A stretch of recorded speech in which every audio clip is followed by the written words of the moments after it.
In 5, 4, 3, 2, and 1. And welcome everyone to this episode of the Re-Leaders Podcast.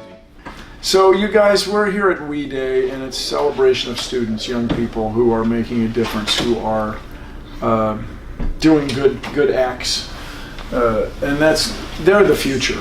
You know, climate change deniers, people that don't respect the environment or don't appreciate how important the environment is, not just to our health, but to our economic success. You can't destroy the environment and stay in business.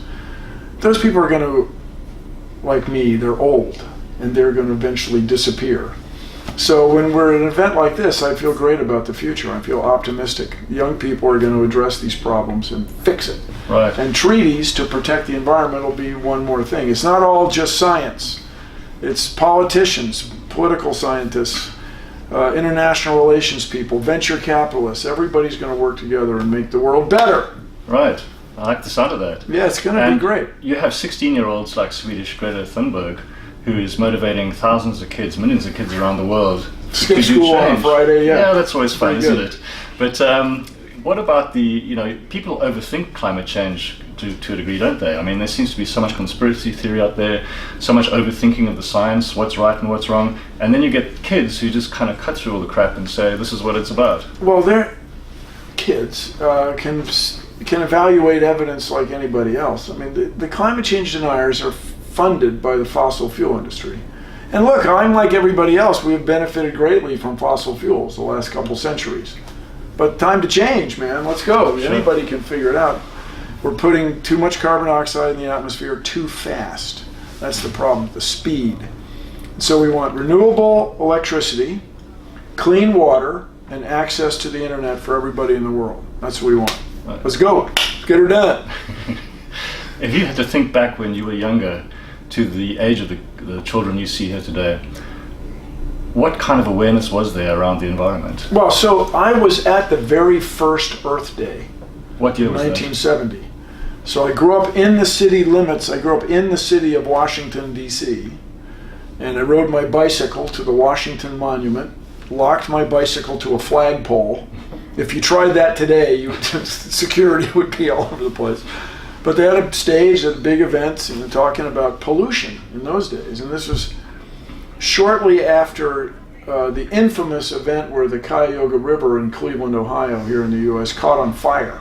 The river was burning because there was so much petroleum, so many petroleum distillates floating on the water. And this other famous thing where these people died in their sleep from air pollution. Mm-hmm. Oh man. And so we were worried about pollution.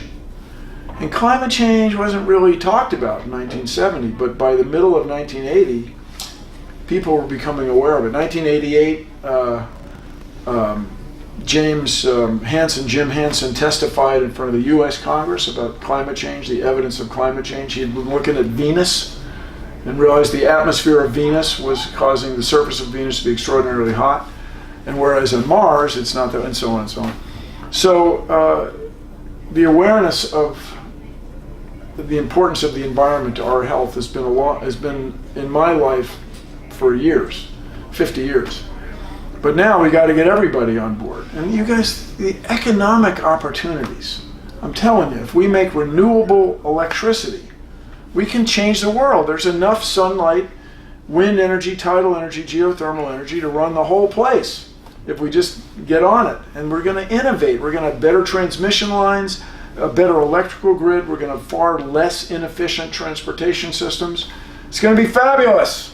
Let's go. I'm looking forward to it. And if you're out there, young people, a specific problem I want you to solve, along with electrical transmission, is air transportation. We need a new fuel or a new propulsion system. So let's go. Get that done. And by the way, whoever figures this out, you're going to get rich. It's not going to be bad. It's going to be cool.